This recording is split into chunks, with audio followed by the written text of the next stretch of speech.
अन्य मान्यवर यांचा सभागृहामध्ये स्वागतम सुस्वागतम.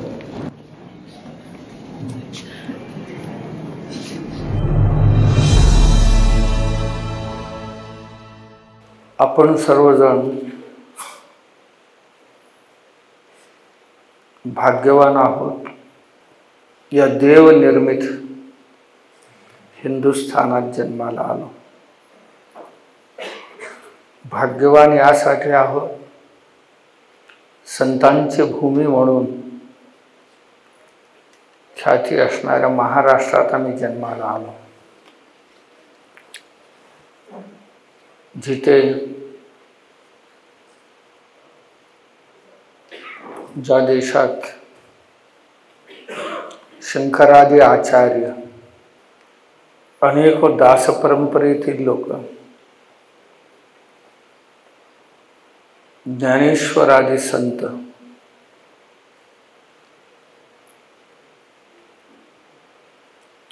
या सर्व मंडळींचा हा देश आहे.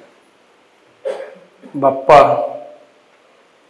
रावल, राणा सांगा, पृथ्वीराज चौहान, राणा प्रताप, ललितादित्य पीढ, राजा रणजीत सिंग आणि दक्षिणेच्या संपूर्ण साम्राज्याला छातीचा कोट करून उभे असणारे छत्रपती, 350 वर्ष आपलं साम्राज्य टिकवणारे विजयनगरचे शासक,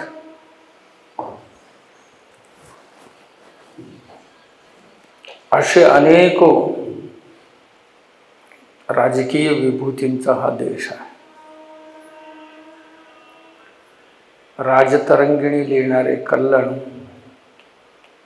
बिल्लण, कवी कालिदास,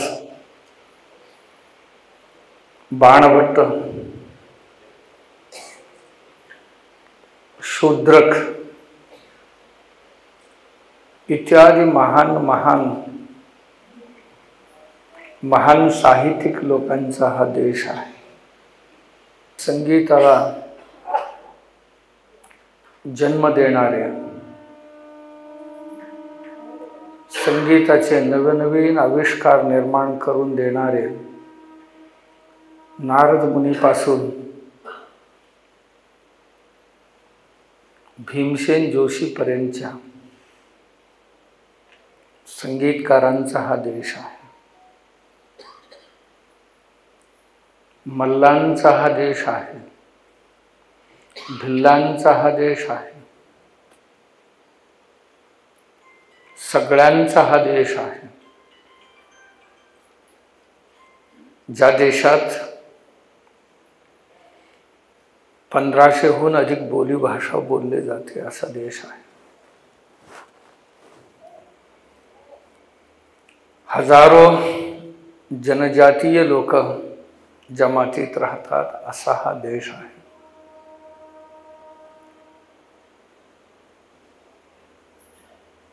इथे संपत्तीपेक्षा ही संस्कृती श्रेष्ठ आहे असं म्हणणाऱ्यांचा हा देश आहे. भोगापेक्षा त्यागाला महत्त्व देणाऱ्यांचा हा देश आहे.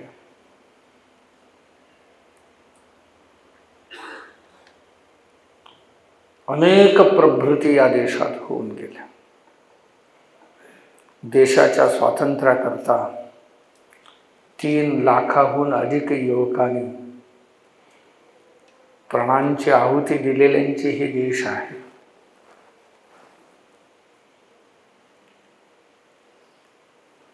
खेळाडूंचा देश आहे. साहित्यकांचा जसा आहे तसा वैज्ञानिकांचा देश आहे. इसवी सन पूर्वी न्यूरोसर्जरी करणारा जीवकांचा हा देश आहे. इसवी सनच्या आसपासला कौमार वृत्त लिहिणारा, काश्मीरमध्ये वास्तव्य करणारा कश्यपांचा देश आहे, ज्या कश्यपामुळे काश्मीरला काश्मीर हे नाव पडलं. चरकांचा हा देश आहे, ज्याने औषधीय शास्त्र लिहिले. युद्धशास्त्र आणि राजनीती शास्त्र लिहिणारा चाणक्यांचा हा देश आहे. बुद्धांचा, महावीरांचा, त्यागी जणांचा हा देश आहे. मी जितकं काही आपल्या समोर आता मांडलं हे सर्वही हिंदुत्वाची विशेष आहे. या देशात प्रेमाशिवाय दुसरं काही द्यायलाही नव्हतं आणि घ्यायलाही नव्हतं. या देशात देणारे पंक्तीत उभे होते, घ्यायला कोण नव्हते. वाल्मिकी रामायण लिहिताना सुरुवातीलाच अयोध्येचं वर्णन करतो. अयोध्येत द्यायला माणसं तयार होते, पण घेणारीच कोण नव्हते. अयोध्येत पोलीस नव्हते. अयोध्येत सर्वांवर सर्वजण प्रेम करत होते. इसवी सनच्या पूर्वी अत्यंत सुंदर असं नगर, मोठमोठाले रस्ते, नगराच्या चारी बाजूला महाद्वार,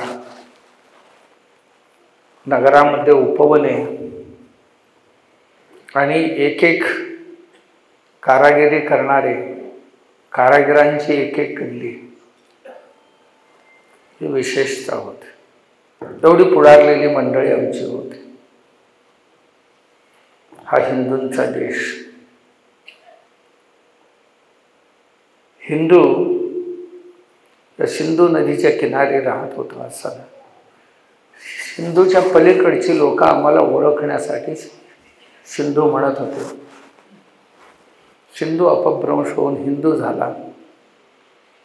हिंदूचा अपभ्रंश इंडस झाला. इंडसचा अपभ्रंश इंडिया झाला. आणि ब्रिटिश येईपर्यंत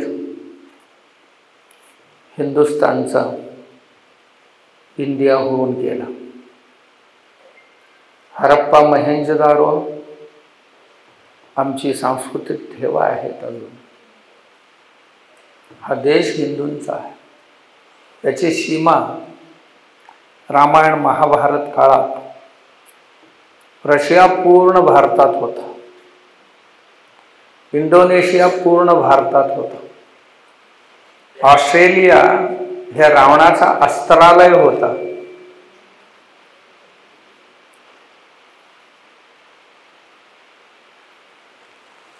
ज्या खोल समुद्राला आपण आज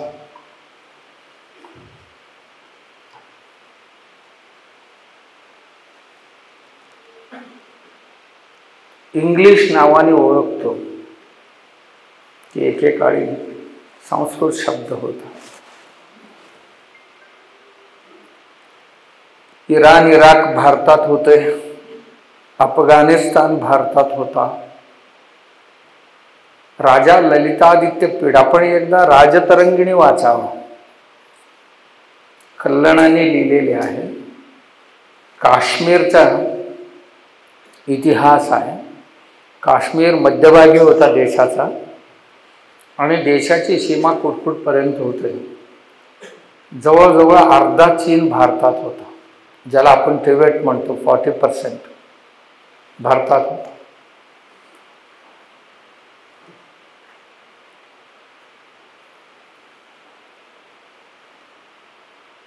ह्या सर्व ही ईशान्य भारताला लागून जेवढी देश आहेत ते सर्वही भारतात होते, हिंदुस्थानात होते. का होते? इथे कोणताही भेदभाव नव्हता एकेकाळी. इथली देव ज्यांना म्हणतो आपण, राम आणि कृष्ण, एक गवळी होते आणि एक बेरड होते. वाल्मिकी बेरड होते, कृष्ण गवळी होते आणि राम क्षत्रिय होते. रामायण लिहिणारे वाल्मिकी बेरड होते, महाभारत लिहिणारे व्यास कोळी होते. कोणी ब्राह्मण नव्हते.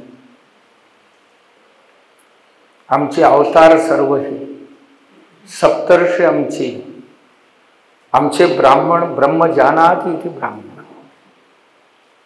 जन्मना जायते शूद्रः संस्कारात् द्विज उच्यते. सर्वही माणसं शूद्र म्हणून जन्माला येतात आणि संस्काराने ब्राह्मण बनतात. ब्राह्मणत्वामध्ये सुद्धा कुठे च्युती निर्माण झाल्यास खालील वर्गात त्यांना टाकलं जाण्याची प्रथा होती आमच्याकडे.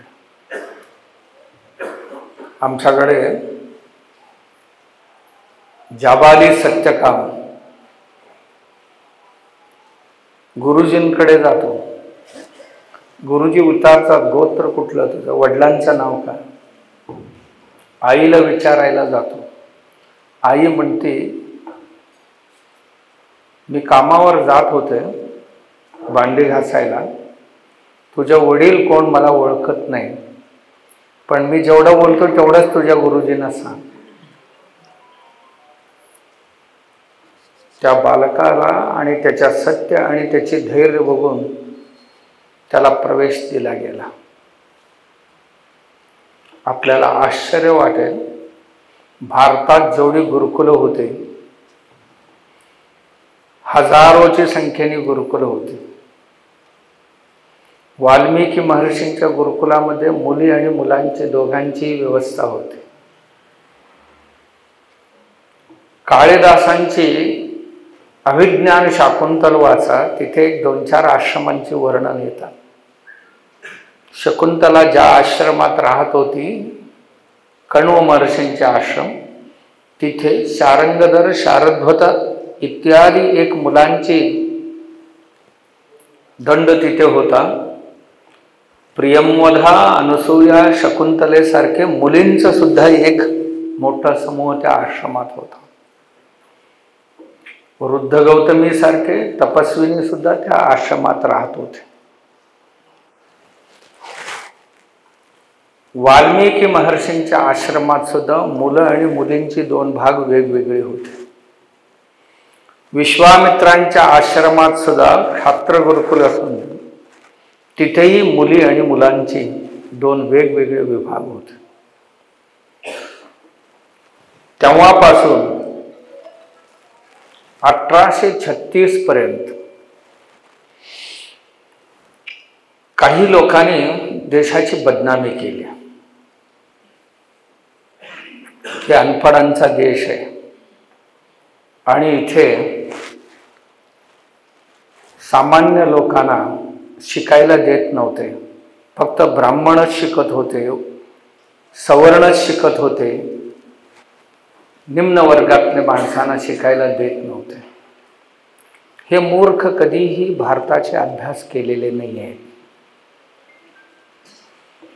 1836 मध्ये मेकॉले येण्यापूर्वी भारताचे 4ही ब्रिटिश गव्हर्नर देशाची शैक्षणिक स्थितीगतीवर अध्ययन करायला कमिटी नेमली होती. त्या कमिटीने एक रिपोर्ट दिली व्हायसरायला 4ही प्रांतांच्या. त्या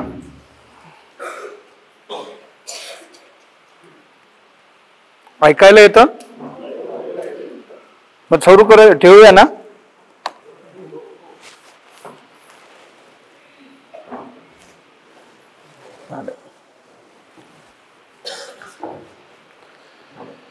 चारही प्रांतांच्या कमिटीने रिपोर्टिंग केलं.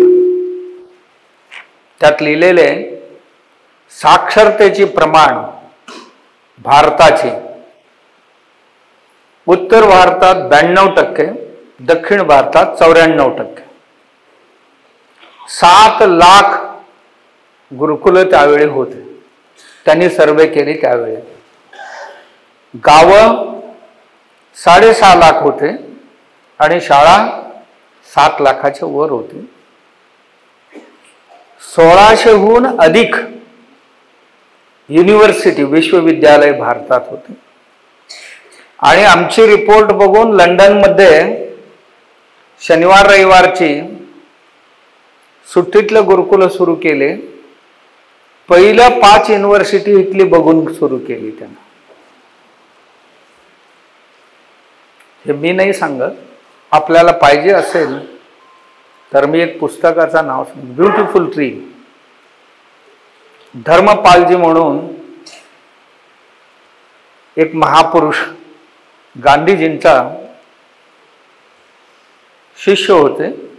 35 वर्ष ब्रिटिश पार्लिमेंटरी लायब्ररीत बसून भारत सरकार जो त्यावेळेचा जो ब्रिटिशांचा होता त्याच्या आणि ब्रिटिश सरकारच्या मध्ये झालेले पत्रव्यवहारावर आधारित पुस्तक आहे. ते 10 खंड आहेत, वाचावं.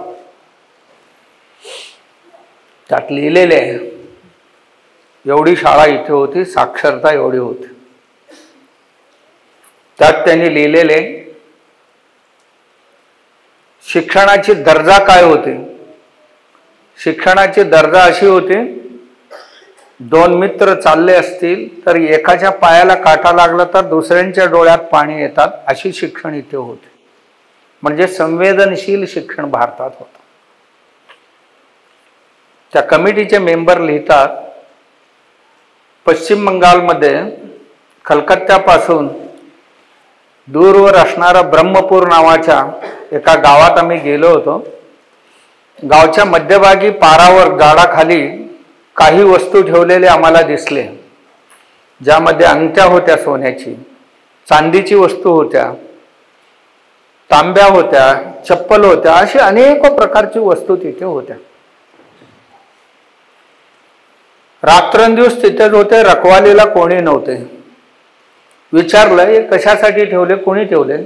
म्हणाले हरवलेले वस्तू इथे आणून ठेवण्याची प्रथा आहे, ज्यांचे असतील त्यांनी यांनी घेऊन जायचं.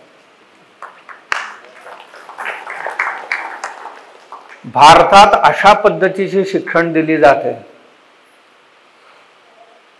लिहिले. आणि हेही त्या कमिटीने उल्लेख केलेले, गावात ज्या जातीची लोक जितक्या पर्सेंटेज मध्ये आहेत तेवढ्याच पर्सेंटेज मध्ये मुलं शाळेत सुद्धा आहेत. ब्राह्मण 4% असतील तर शाळेत सुद्धा ब्राह्मणांची मुलं 4% आहेत. शूद्रांची जनसंख्या जर 60% असेल गावात तर शाळेत सुद्धा 60% शूद्रांची मुलं अध्ययन करतात. म्हणजे पोकळ बोलणारे बदमाश किती बोलतात,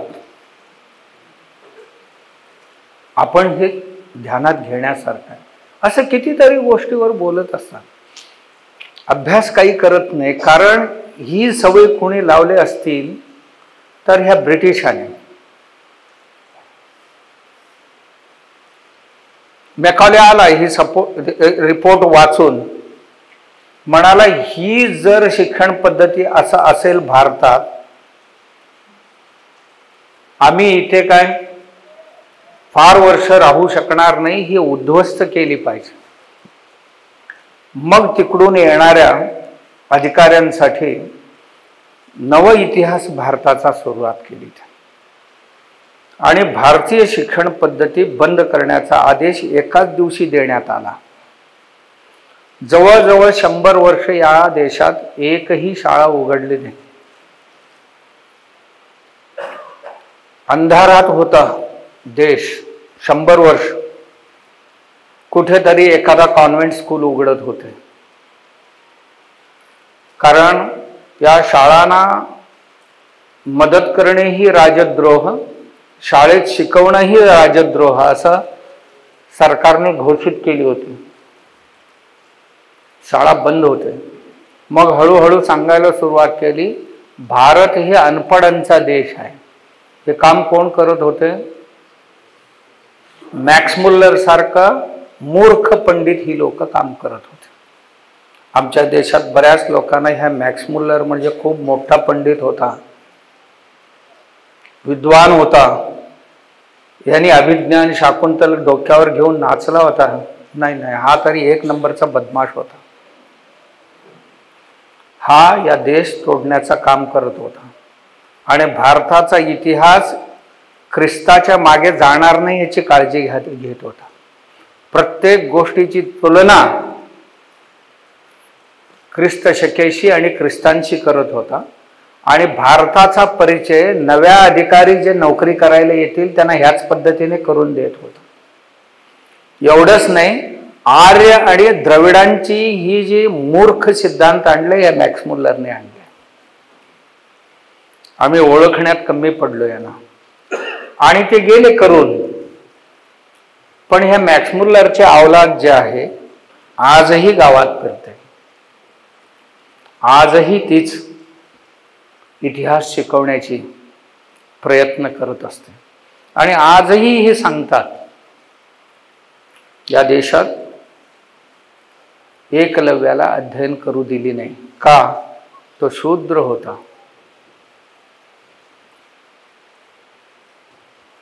रामायणामध्ये शंभूक नावाचा एक मुलगा होता, तो तपश्चर्या करत होता. रामाने आपल्या स्वतःच्या हाताने त्याला मारलं. शूद्रांना अध्यात्माचे सुद्धा अधिकार नव्हते. अशी बकवासबाजी करत असतात. कधी महाभारत वाचले असतील यांनी पूर्ण, की एकलव्याची कथा महाभारतात कुठे येतो असं विचारावं त्यांना, जे जे म्हणतात त्यांना. एकालाही माहित नाही. महाभारत काही छोटा नाही आहे. तिथे एकलव्याची उपाख्यान कुठे येतो? वनपर्वामध्ये येणारा एक छोटासा भाग आहे. एकलव्य कोणीही वनवासी नव्हता. एकलव्यांचे वडील, मगध जो राज्य होता त्या काळात, त्याचा राजा होता जरासंध आणि त्यांचा सरसेनापती होता हेमदान. त्यांचा हा मुलगा होता. काय वाटतंय तुम्हाला? एका सरसेनापतींचा मुलगा होता. एवढ्यावरच नाही, हा हुशार होता मुलगा, पराक्रमी होता. जरासंधाबरोबर मथुरेवर 22 वेळ चाल करून गेला होता. यांच्या उपद्रवामुळेच कृष्णाला आपल्या राजधानीचे ठिकाणच बदलावं लागलं, द्वारकेला जावं लागलं. असा हा शत्रू पक्षाचा एक पोरगा. म्हणजे पाकिस्तानच्या एखाद्या नागरिकाला भारतीय मिलिटरी ट्रेनिंग देऊ शकेल का? आपण विचार करायचा. असा इतिहास खूप वेगळा आहे. एकदा महाभारत पुरं वाचावं, मग कळत असते. श्रीरामचंद्र, शंभूक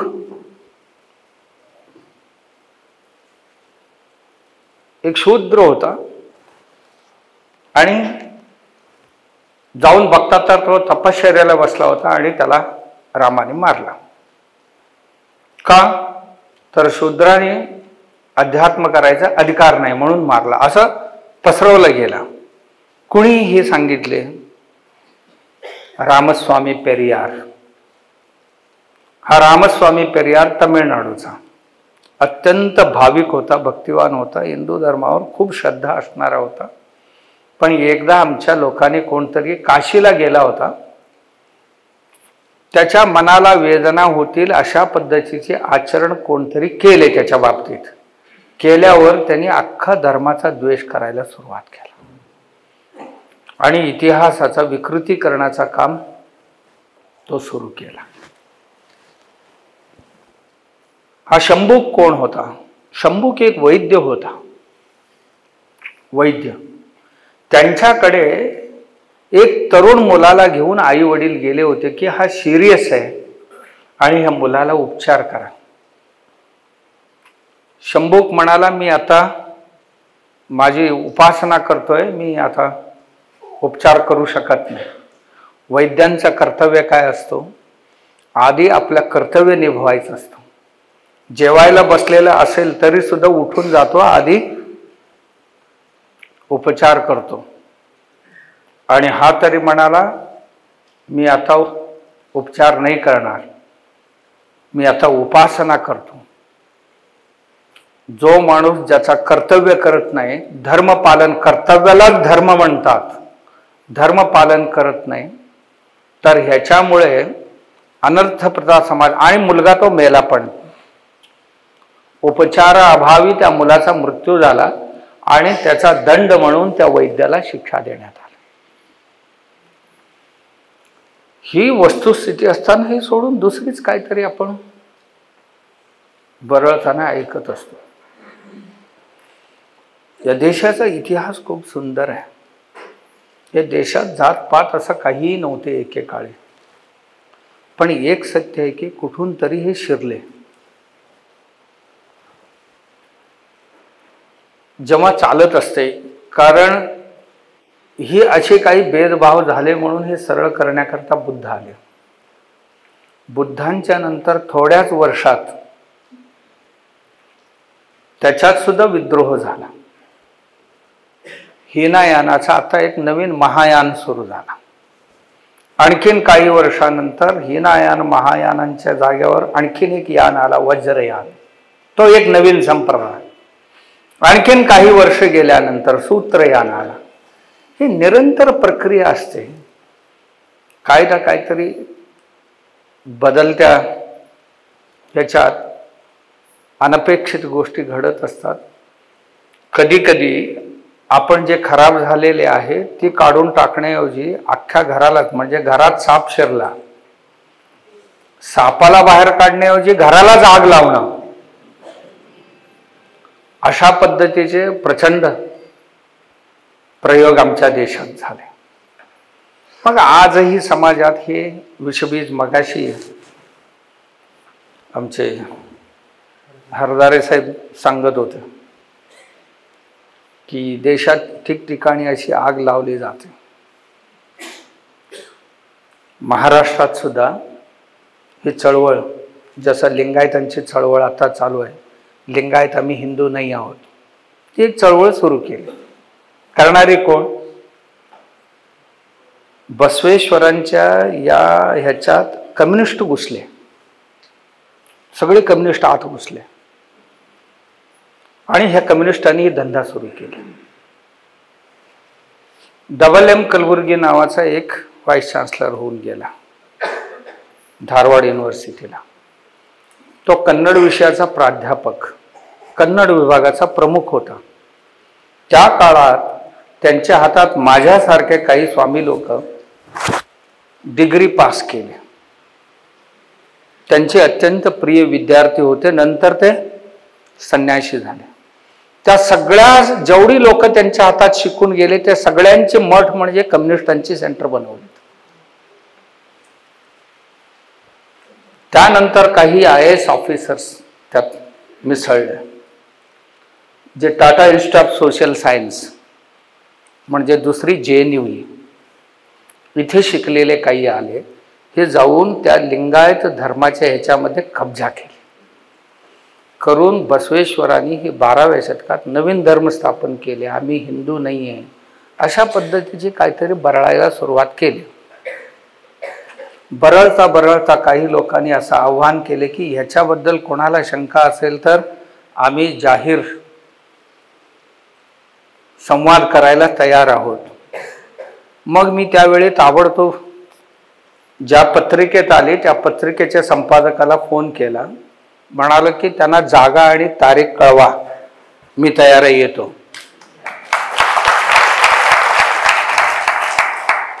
मग त्यांनी ते जे गँग होते ना ते महाराज लोकांचे आणि त्या कम्युनिस्टांचे, कारसिद्धेश्वर स्वामीजींनी ते एक्सेप्ट केलेले. मग काय करायचं पुढे? सगळे महाराज लोक म्हटले अजिबात जाऊ नका तुम्ही. ते कारसिद्धेश्वर महाराज सगळ्यांना नागडे करतील, कारण त्यांना लिंगायत फिलॉसॉफी पण माहिती आहे आणि वैदिक पण माहिती आहे. आम्हाला वेदाध्ययन नसताना आम्ही वेदाची टीका टिप्पणी करत फिरतो.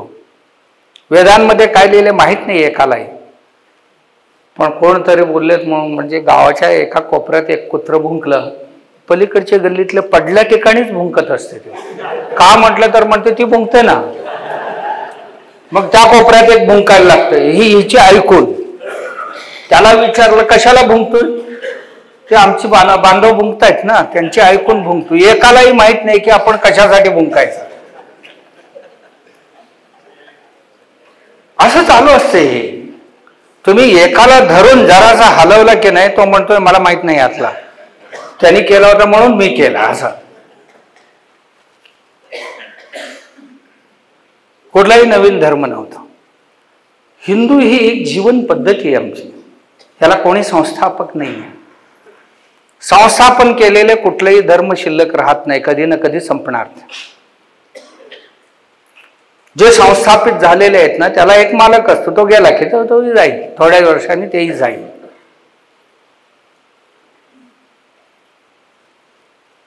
नाही, हिंदू धर्म कुणी स्थापन, अनादि अनंत आहे. म्हणून आम्ही सनातन म्हणतो याला. अमुक व्यक्तीने अमुक देवाने याला स्थापन केलेले नाही.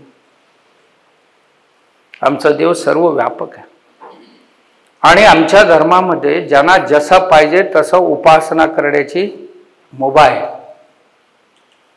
इथे कोण शैव शिवाची उपासना, शिवाची मूर्ती करतो, शिवाची उपासना करतो, कोण ब्रह्माची करतो, कोण विष्णूची करतो, कोण गणपतीची करतो, कोण दत्तात्रयांची करतो, कोण हनुमंताची करतो, काय काय करतात. मुभा आहे. ही मुभा जगात कुठल्याही धर्मात नाही आहे. तुम्ही त्या कुराणवाल्यानं विचारा जरासं हे बदलून बघ, सर तन से जुदा, एक शब्द जरी मनाचा करायला गेलं तर त्याला जिवंत राहण्याचा अधिकार राहत नाही. आमच्यात असं नाही आहे. भगवद्गीतेवर 600 भाष्य लिहिले गेलेले आहेत आतापर्यंत. कृष्णाने उपदेश केलेली जी भगवद्गीता आहे त्या भगवद्गीतेवर 600 भाष्य आहेत. अमेरिकेच्या लोकांनी लिहिलेले, युरोपच्या लोकांनी लिहिलेले, दाराशिकोनी पण लिहिले. औरंगजेबाचा भाऊ दाराशिको खरं म्हणजे औरंगजेबपेक्षा मोठा होता तो. खरं म्हणजे राज्य त्याच्या हातात यायला पाहिजे होता, ज्येष्ठ पुत्र तो होता. पण त्यांचा जो धर्म प्रमुख होता तुर्कीमध्ये, काय म्हणतात त्याला, खलिफा. खलिफा म्हटला अजिबात नाही, तो हिंदूंच्या बरोबर मिळून मिसळू नाही, त्यामुळे त्याला नको, हा कडू कारलाही ह्यालाच करा. म्हणून ह्यांना मारून टाकून ह्यांच्या वडिलांना जेलमध्ये टाकला, बाकीच्या भावांना मारला, दाराशिकोला मारला. दाराशिको उपनिषदावर भाष्य लिहिला होता, आयुर्वेदावर लिहिलेला होता. भारताचा इतिहासच बदलला असता दाराशिको जर गादीवर आला असता तर. मारून टाकण्यात आला. असो,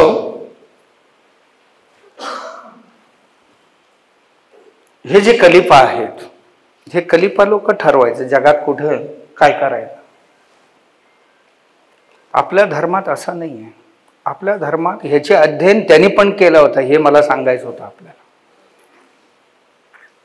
कोणाला जसं हवं तसं करावं. ज्यांची ज्यांची भावना, ज्यांची ज्यांची भक्ती जसं असेल तस परमात्मा त्याच रूपात त्याला फळं देतो, ही आमची संज्ञा आहे. सुरुवातीला आमचे संचालक, सूत्रसंचालक म्हणत होते की आमच्या अध्यात्मात लोकशाही आहे. ही लोकशाही जगात दुसऱ्या अजूनही ख्रिश्चन बायबलमध्ये लिहिलेले त्या काळात पृथ्वी चेपट आहे भाकरीसारखे म्हणून अजूनही वाचतात. ते अजूनही बदललेले नाही. फोटो काढून आणले, सगळे केले, बायबल काय बदललेले नाही आहे. आमची तशी नाही आहे, शुद्धीकरण होत जाते. लिहितानाच असे संशोधनात्मक लिहिलेले, सकालिक आणि सार्वकालिक दोन गोष्टी ठेवलेले. हिंदू धर्मामध्ये ज्या सार्वकालिक गोष्टी आहेत ते कधीही बदलत नाही. जे सकालिक आहेत ते वेळोवेळी ते आपोआपच बदलत जातात, त्यांना कोणी बदलायचे काही कारण नाही. ही प्रथा आहे आमची. मी एवढंच सांगत होतो आपल्याला, आपल्यात सुद्धा इथे प्रयत्न झाला होता. जसा प्रयत्न आता कर्नाटकात आता जे रुलिंग पार्टी आहे मग ते म्हणजे मुख्यमंत्री प्रायोजित लिंगायत मठाधिपतींचा समूह नावाचा नाट्यमंडळीने प्रत्येक जिल्ह्यात सभा आयोजन करून आम्ही हिंदू नाही आहोत ओरडल्याने काय होणार आहे.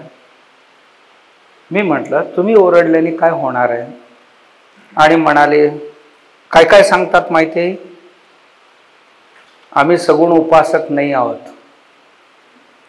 आमच्या घरच्या बायकांनी टिळा लावायचा नाही, नथ घालायचं नाही, मंगळसूत्र बांधायचं नाही, पायात पैंजण घालायचं नाही. मग काय नाही करायचं, मंदिरात जायचं नाही, देवाऱ्यावरचे देव सगळे नेऊन नदीत घालायचं. बरं, अरे ते दारूच्या दुकानात लोक जातात त्यांना सोडवा की रे, हे कशाला सोडवताय असं मी म्हणतोय त्यांना. माझ्या आसपासलाही फिरकत नाही ते. मी व्यासपीठावर येतो असं म्हटलं की इकडनं पळतात. का? वीरशैव हा स्वतंत्र धर्म नाही आहे. आमची शैव संप्रदाय त्याच्यामध्ये 5-6 शाखा आहेत वेगवेगळे. काश्मीरी शैव, काळामुखी, पाशुपता, दक्षिण शैव, वीरशैव अशी शाखा आहे. त्यातलं एक वैष्णव संप्रदायामध्ये सुद्धा शेकडो शाखा आहेत आमच्या. तसा दत्त संप्रदायामध्ये सुद्धा आहे. ही आपली विशेषता आहे, नवीन काही नाही आहे. पूर्व काळापासूनच हे लिंग आधी रट्ट्याला बांधत होते, वर शिखा बांधत होते तेव्हा शिखेला बांधत होते, कोण कमऱ्याला बांधत होते, कोण इथे मणकटेला बांधत होते.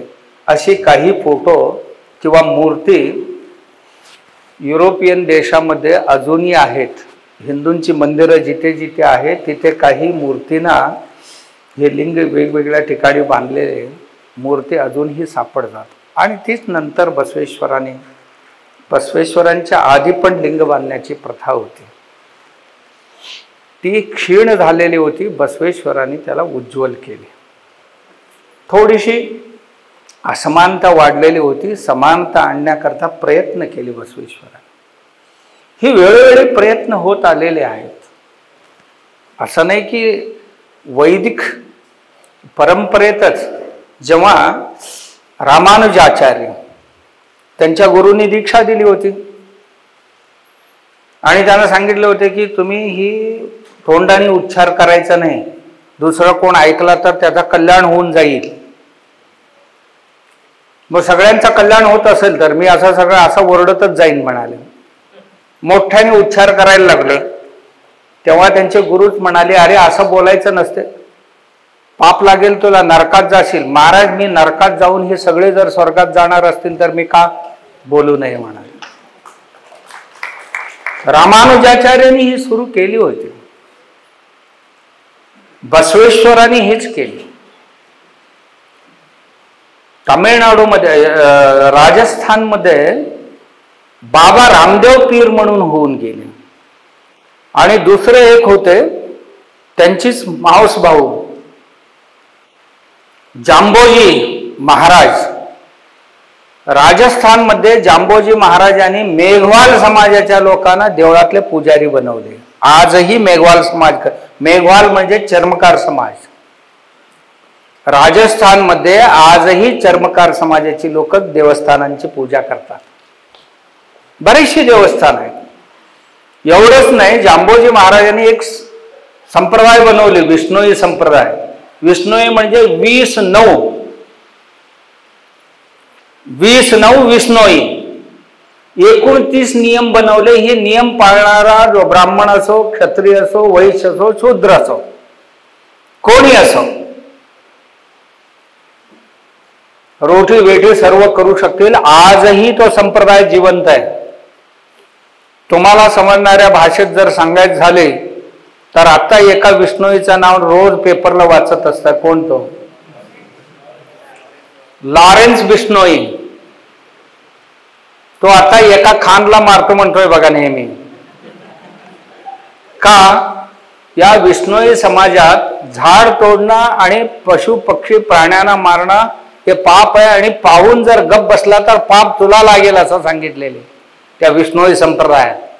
यांनी आमची काळवीट मारलेले, त्यामुळे ह्याला जिवंत ठेवणार नाही म्हणतोय. त्या बिश्नोई संप्रदायाची शिकवणूक आहे. त्या बिश्नोई संप्रदायात असं आहे, कोण झाड तोडायला आले तर झाडाला मिठी मारतात. मला आधी तोडा मग नंतर झाड तोडा म्हणतात. त्या बिश्नोई संप्रदायाचा नियम असा आहे, लहान मुलं जाता जाता एक फांदी तोडली तर घरात गेल्याबरोबर आजी विचारते कुठल्या झाडाचा तोडला? त्या झाडाचा. जा माफी माग जा त्या झाडाला म्हणते. त्या बाळाने जाऊन माफी मागायचा आणि 3 दिवस एकच वेळ जेवण देते त्याला. एक वेळ जेवण घालत नाही. का? आयुष्यभर लक्षात राहायला पाहिजे आपण कसं वागलं पाहिजे आणि कुठे चुकलो. आजही राजस्थानमध्ये ही प्रथा आहे. आमचे मंत्री राजस्थानमध्ये गजेंद्र सिंग शेखावत, गजेंद्र सिंग स्वतःच मला सांगत होते, स्वामीजी मी लहान असताना असं झाड तोडून आलो, माझ्या आजीने मला 3 दिवस जेवू घातले नाही म्हटला. प्रथा आहे. अशी संत आमच्या देशात होऊन, माणसांचे राहू द्या, झाडांची सुद्धा काळजी करणारी माणसं आमच्या देशात होती. कधी रामायणात सुद्धा उल्लेख दिसतो. एक दिवशी सकाळपासून काही नव्हतं खायला. देवी सीता आणि राम दोघेही मिळून लक्ष्मणाला म्हणाले काहीतरी हुडकून आण जा. दिवसभर फिरला, एक फळ नाही भेटला. खाली हाताने आला आणि म्हणाला काय आणलास का? दादा दिवसभर गेलो पण कुठे एक फळ भेटले नाही. का? जंगलात एवढी फळं लागलेली आहेत आणि एक फळ नाही मिळाली तुला?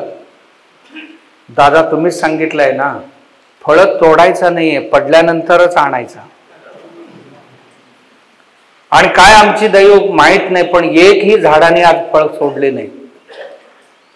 फळं तोडले तर त्या देठाला एक थेंब रस येतो, ते त्याच्या डोळ्यातलं पाणी आहे. अशी ही श्रीरामचंद्रांची भूमिका आहे.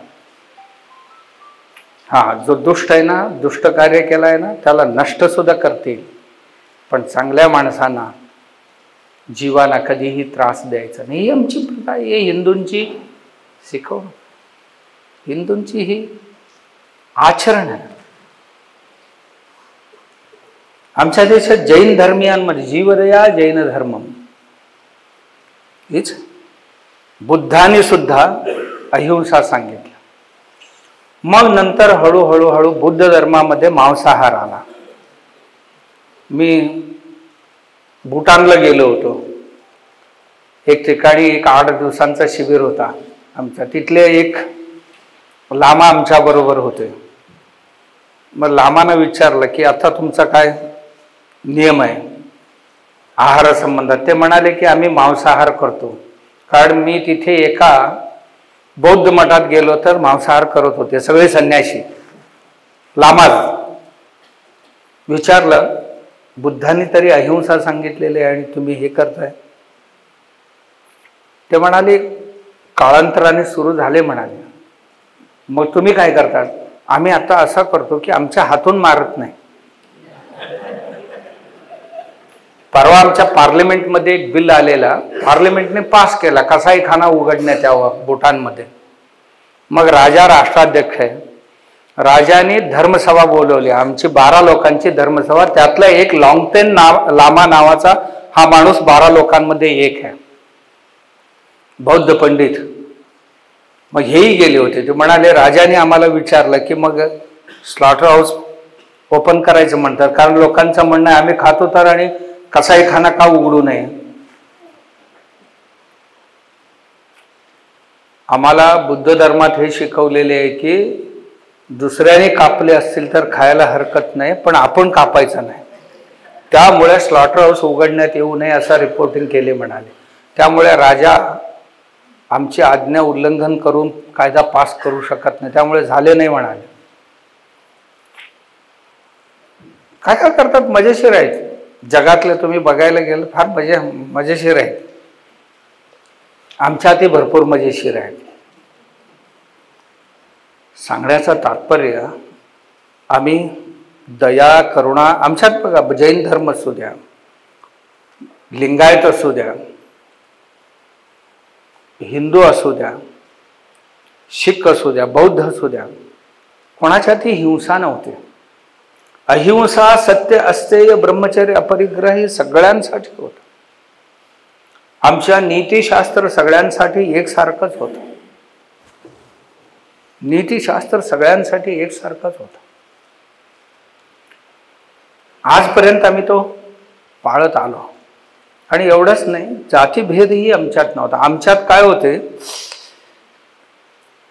जातीमध्ये वर्ण होते, वर्णामध्ये जात नव्हते. याचा अर्थ कळला तुम्हाला? एकलव्य राजा होता ना. श्रीरामचंद्रांना नदी पार करवणारा गुह हा कोळी लोकांचा राजा होता. म्हणजे ह्याचा अर्थ कोळ्यांमध्ये सुद्धा राजा असू शकतो.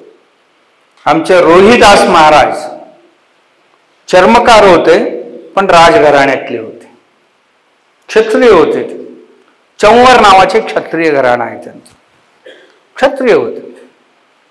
म्हणजे त्याही घरातली लोक युद्धाला जात होते. ते सगळे युद्धाला ज्यांच्या ज्यांच्या घरातले गेले ते सर्वही क्षत्रिय, आणि तेही सेनापती पदापर्यंत जात होते, ज्यांच्या स्वतःच्या स्किलवर गुढ होते जात. आमच्या जातीमध्ये वर्ण होते. मग चर्मकार जरी असलं तर चर्मकारांमध्ये ब्राह्मण होते, चर्मकारांमध्ये क्षत्रिय होते, चर्मकारांमध्ये व्यापार करणारे जे होते ते वैश्य होते. चप्पल देश विदेशात आणि चमडीचे वस्तू देश विदेशात घेऊन जात होते. आणि त्यांच्यात जे बनवण्याचे काम हे वैश्य करत होते, आणि त्यांना मदत करण्याचे काम शूद्र करत होते. हे प्रत्येक जातीत आहे. आता लिंगायत आहेत, लिंगायतांमध्ये पाटील आहेत, हे क्षत्रिय आहेत ना. मग पाटीलच गावची रक्षा करत होता ना. जैन आहे, जैनांमध्ये जे रक्षा कार्य करत होते ते क्षत्रिय होते. त्यातले विद्याध्ययन करून दुसऱ्यांना जे शिकवत होते ते ब्राह्मण होते. आणि उत्पादन आणि व्यापार करणारे हे वैश्य होते, आणि मदत करणारे हे शूद्र होते. आणि मदत करणाऱ्यांमधूनच हे सर्व तयार होत होते. हे सर्वही होतं. एवढंच की आपण हिंदुत्व जे आहे आमचा, ज्यांच्या मनात हीन भावना नाही आहे, स्वतःच्या प्रती अन्यांच्या प्रती हीन भावना धारण करणारा कधीही हिंदू होत नाही. आसेतू हिमाचल पर्यंत, सेतू म्हणजे खाली 3 समुद्र एकत्र आलेले, कन्याकुमारी पासून हिमाचल पर्यंत राहणारे हे सर्वही हिंदू. एवढंच नाही, जीवनात पंचमहायज्ञ पालन करणारे, देवाला मानणारे,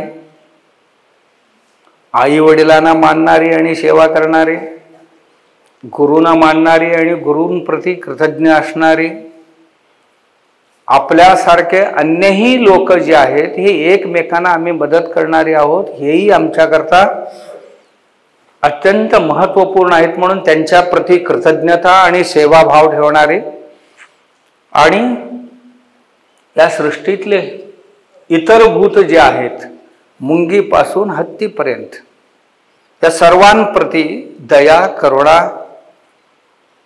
भाव ठेवणारे जे आहेत यांनाच हिंदू असं म्हणत होते. या अर्थाने आम्ही सगळे हिंदू आहोत. पण मध्यंतरी आले कुठून तरी. हिंदू इतका उदार स्वभावाचा होता, जगातला अल अक्सा मस्जिद पहिला होता. पैगंबर जे 632 मध्ये आले, पहिलं मस्जिद बांधले जेरुसलेमला, अल अक्सा मस्जिद. दुसरं मस्जिद कोच्चीमध्ये तयार झाला, आमच्या केरळमध्ये. का? एक व्यापारी आला, मला प्रार्थना करायचं आहे, एक मशीद बांधून द्या. आमच्या राजे लोक एवढ्या मोठ्या मनाची मशीदच बांधून दिली. आणि म्हणाला मी एकटंच पडतोय म्हणाला, आणखीन 8-10 जण जावा रे त्याच्याबरोबर म्हणाला राजा आमचा. 8-10 गेली ते त्यांचीच झाली. असं होता होता पुढे काय झालं, खिलाफत आंदोलन सुरू झालं काळांतराने. मोफला दंगल झाली माहिती आहे तुम्हाला. गांधीजी ज्या खिलाफत आंदोलनाला सपोर्ट केला, अहिंसेचे पुजारी,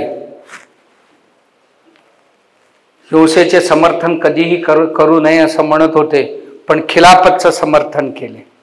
ज्या खिलाफत आंदोलनामध्ये 15,000 लोकांची कत्तल केली एका दिवसात, जवळजवळ 10,000 एवढं पूर्ण जमीनदोस्त करून टाकण्यात आला. हे केलेले कार्याचे समर्थन आमच्या अहिंसेचे पुजाऱ्यांनी केले. का केले माहित नाही, पण केले एवढं खरं. स्वामी श्रद्धानंद जी हिंदू धर्म सोडून मुसलमान ख्रिश्चन झाले होते त्यांना आणत होते, आणि त्या श्रद्धानंद स्वामींचा हत्या एका माथेफिरू मुसलमानांनी केली. गांधीजींनी त्याचे समर्थन केले. बरोबर केलास तू, योग्य काम केलास म्हणाले. हिंसेचे समर्थन न करणारी व्यक्ती इथे केले. का केले माहित नाही मला. मोठे माणसं आहेत, आपण प्रश्न विचारायचा नसतो. एवढंच नाही, त्या काळात एक पुस्तक आणले होते हिंदू देवदेवतादींवर, मुस्लिमांनी लिहिला होता.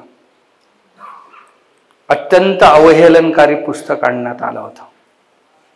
त्याला हिंदूंनी विरोध केला.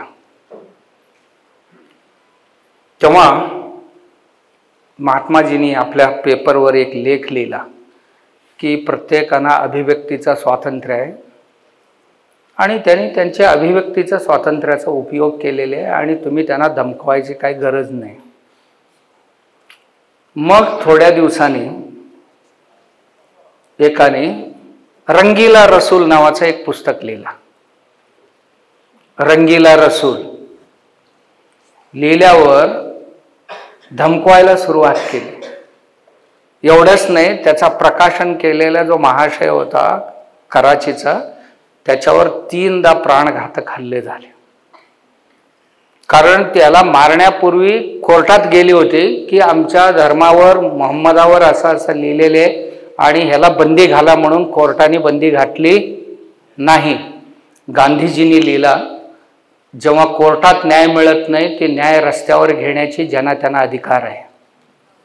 आमच्या अहिंसेची पुजारी होतात. असं का करतात माहित नाही, अजूनही कोणी उत्तर देऊ शकलो नाही आम्ही. ज्यांची योगदान प्रचंड आहे, ज्या महात्म्याला देश विसरू शकत नाही, पण त्यांची चुका सुद्धा इतके मोठे, त्याला प्रश्न करू शकत नाही. बाबासाहेबांनी थॉट्स ऑन पाकिस्तान नावाचा पुस्तक लिहिला. थॉट्स ऑन पाकिस्तान वाचावं. बाबासाहेबांनी लिहिलं होता, तुम्हाला 2 जातीमध्ये फाळणी करायचं आहे ना, हिंदू आणि मुसलमान. शेवटचा हिंदू जो आहे पाकिस्तानात, त्याला आणायची व्यवस्था करा, तिथे कोणी राहता कामा नाही. आणि भारतातला शेवटचा मुसलमान आहे, त्यांना पाठवायची व्यवस्था करा, तरच हे 2 देश सुखाने नांदतील. नाहीतर तिथेही सुख नाही आणि इथेही सुख नाही, असं होईल. हे बाबासाहेबांनी त्यावेळी स्पष्ट सांगितलेले होते. पण ऐकायला कोण तयार होते? कोणीच ऐकले. आणि त्याच्याकरता विचारलं पत्रकारांनी, तुम्ही कशाच्या आधारावर म्हणता? बाबासाहेबांनी पाठीमागील 50 उदाहरणं लिहिलेले होते त्यात. असंच करून यापूर्वी कोणाकोणाला ह्या लोकांनी गंडवलं, आणि नंतर कसं मारून त्यांना आपल्या जातीत परिवर्तित करून घेतलं, ह्याची 50 उदाहरणं बाबासाहेबांनी त्यात लिहिली. म्हणून त्या पुराव्याच्या आधारावर तुम्हाला सांगतो की हे दोन्ही देश सुखी नाही राहू शकणार. पण आज बाबासाहेब म्हटले होते तीच आम्ही पाहतो. असो, आम्हाला आत्ता परकीय आक्रमकांची नाही आहे, आमच्यातल्या घरभेदी जे आहेत त्यांचाच मोठा धोका आहे हिंदू धर्माला. लायसन्स होल्डर आहे ते, हिंदू धर्मात जन्माला आलेत, हिंदुस्थानात जन्माला आलेत, खातात हिंदूंचं अन्न, पितात हिंदूंची पाणी हिंदुस्थानातली, आणि पुन्हा जेवलेले ताटात घाण करण्याचं कामही आपलीच लोक करायला लागले. त्याचाच खेद वाटतो, बाकी काही नाही. आपण विचार करा, या देशात जर हिंदू नसता, मुस्लिम किंवा ख्रिश्चन एवढा सुरक्षित राहू शकले असते का दुसऱ्या कुठल्या देशात? एक प्रश्न विचार. इथे हिंदू आहेत म्हणून हे सर्वही सुरक्षित आहेत. आणि असंच जर राहिलो 1950 पर्यंत, हिंदू शिल्लक राहतील? कारण दरवर्षी यांची संख्या घटत चालली, दुसऱ्यांची संख्या वाढत चालली. संविधानिक दृष्ट्या बहुमताला जर किंमत असेल 50 पर्यंत बहुमतात जातील, आणि अल्पमतात गेल्याबरोबर जी स्थिती काश्मीरचं झाले, जी पाकिस्तानातले हिंदूंची झाली, त्या काळात सुद्धा 2 बॅरिस्टर होते आमची, एक जोगेंद्रनाथ मंडल आणि एक बाबासाहेब. बाबासाहेब ठाम होते, माझी मातृभूमी आहे, मी कुठे विचार करणार नाही. पण जोगेंद्रनाथ मंडल हा चिटगावचा होता, आत्ताच्या बांगलादेशमधला, दलित होता. म्हणाला मुस्लिम आणि दलित एक झाले तर दुनिया बदलू शकतात म्हणाला. त्या काळात गेला पाकिस्तानमध्ये, पहिला तो पण बॅरिस्टर होता, पहिला कायदा मंत्री बनला. थोड्याच दिवसात त्याला अनुभव आला की त्यांच्या लोकांना मारायला कापायला सुरुवात केली. लोक रडत यायला लागले. सांगितला जिन्नाला, जिन्ना म्हटलं माझंही कोण ऐकत नाही इथे आता. सोहरावर्दी कसला माणूस होता तुम्हाला माहिती आहे, जो फर्स्ट प्राईम मिनिस्टर झाला होता. हा सोहरावर्दी पहिला प्रयोग बंगालमध्ये करूनच गेलेला होता. आता आपण जे बंगाल फाईल्स बघताय, आता बंगाल फाईल्स जे बघताय, याचा कोण होता? अशीच माणसं होते. गोपाळ फाटाला का उभं राहावं लागलं? यासाठी. जर गोपाळ फाटा नसता, हिंदू राहिले असते शिल्लक. जे मुर्शिदाबाद मध्ये परवा झाला ना, काहीही कारण नसताना सगळ्या हिंदूंची घरं जाळण्यात आलं, बायकांवर अत्याचार करण्यात आला, लुटण्यात आलं, हीच परिस्थिती झाली असती. त्या काळात झाला होता. सोहरावर्दी मुख्यमंत्री होता त्या काळात बंगालचा, आणि तोच आता पाकिस्तानचा प्राईम मिनिस्टर झाला. काही नाही करू शकला. शेवटी लोक पाकिस्तान सोडून भारतात परत यायला लागले. यायला लागल्यावर पाकिस्तानातले मुसलमान म्हणाले, साल्यानो सगळे गेले तर आमची महिला कोण उचलणार इथे? आमच्या हिंदू बांधवांना ते म्हणाले, तुम्ही सगळे गेला तर आमची महिला कोण उचलणार? सोडणार नाही म्हणाले. मारून तिथेच ठेवून. आणि कसा वसा पळून आला. तिथला कायदा मंत्री राजीनामा दिला आणि भिन सांगता पळून परत भारतात आला. कलकत्त्याजवळच्या मुर्शिदाबाद जवळच्याच एका निर्वासी कॅम्पमध्ये राहिला आणि बेवारस मेला साल्या. कोण? जोगेंद्रनाथ मंडल. हे आम्ही दलित आणि मुसलमान एक झालो तर जगाचा काही करू शकतो असा म्हणत गेलेला. बाबासाहेबांनी अशी 50 उदाहरणं दिलेली आहेत. कोणी काही करू शकत नाही यांच्याबरोबर. म्हणून हिंदू जागृत असणं गरजेचे आहे. जागृत म्हणजे आम्हाला कोणाला मारावं असं नाही, आम्ही आमच्या धर्माचं पालन करावं. आम्ही आमच्या लोकांची, बघा आता आमची संख्या घटत चालली. जर आपल्या घरात एकच यायला लागली की जपानमध्ये तुम्ही त्याचा परिणाम बघताय. जपानमध्ये वर्षाला 46 लाख लोक मरतात आणि 15 लाख बाळं जन्माला येतात.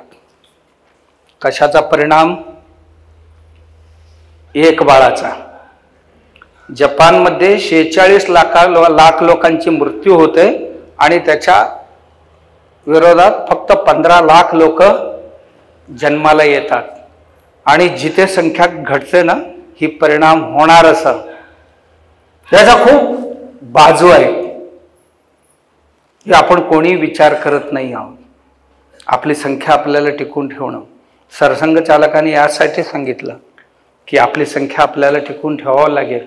तुम्ही कुठल्या तरी मूर्खाचं ऐकून हम दो हमारा एक कराल बिराल, मग तुम्ही म्हणणार यांचे काय पोरं बाळ नाही हे सांगतात.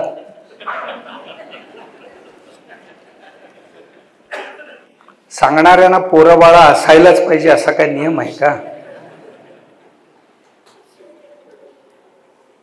बघितले तर कळत नाही, कळतंय ना, तिखट खाऊनच बघावं असं काय नाही. तर हे देशाला उद्देशून या 2 पुस्तकांचे आमच्या ताईने जे संपादित केलेले समरस, या भारताला आता धोका कशापासून असेल तर आमच्या जातीतली भांडण. मी म्हटलं ना, जसं लिंगायतांच्यात लावली तसं आमच्यात लावली होती काही वर्षापूर्वी. इथेही काही लोक उठले होते, मराठा मी हिंदू नाही आहे, आमचा स्वतंत्र धर्म आहे. व शिवराष्ट्र धर्म नावाचे एक धर्म जन्माला घालायला निघाले होते शिवनेरीला. जिजाऊंच्या वाढदिवसा दिवशी 25 लाख 50 लाख लोक येतील, नाही 2 कोटी लोक येतील, आम्ही सगळे सामूहिकरित्या आमची धर्माची घोषणा करू. कुठे 25,000 सुद्धा लोक कोण गेली नाही, भारगळला. आणि हेच प्रयोग झाटांच्या मध्ये सुरू आहेत. हे कम्युनिस्ट सगळ्या राज्यात आहेत आणि हेच प्रयोग पटेलांमध्ये करतायत. तुम्ही म्हणा आम्ही हिंदू नाही आहे म्हणून. जे बहुसंख्यक कम्युनिटी आहे ज्या ज्या राज्यात, त्यांच्यामध्ये ही धंदा सुरुवात केली. वीरशैव म्हणालात ना तुम्ही हरदारे साहेब, हे बहुसंख्यक कम्युनिटी आहे, त्यांना हाताशी धरून हिंदू धर्म बुडवायचा धंदा या कम्युनिस्ट लोकांनी सुरुवात केलेली. आपण सावध राहायला पाहिजे. आमची पोलं त्या गँगमध्ये जाणार नाही याची काळजी आम्ही घ्यायला पाहिजे. ऐकायला बरं वाटते कधी कधी लोकांना, त्यांची फार मस्त ब्रेन वॉशिंग फार छान करतात ते. असं होऊ न देता ह्या मंडळींनी इतका प्रयास करून, बाहेर इतकी पुस्तकं आहेत, हे सर्वही आमच्या बुद्धीला काद्य देणारे, आमच्या जीवनाला दशा आणि दिशा देणारे ग्रंथ आहेत. ही आम्ही वाचली पाहिजे. सगळ्या व्हॉट्सॲपमधनं एवढं नाही येणार आहे. व्हॉट्सॲपमध्ये 4 वाक्य असतात तरी आता हिंदू जागा झालाय. कोणी जरा काय कुरकुर केला तर दुसऱ्या दिवशी असं बदडून काढतात त्याला. मग तो कितीही मोठा असू द्या माणूस, त्याचा काही ठेवत नाही. ही एक चांगली गोष्ट आहे देशात आता घडतंय. कितीही मोठा माणूस असो, चुकला की त्याला आडवा केल्याशिवाय राहत नाही. पण अध्ययन करायला पाहिजे आणखीन आपण आपल्या धर्माबद्दल, आपल्या देशाबद्दल.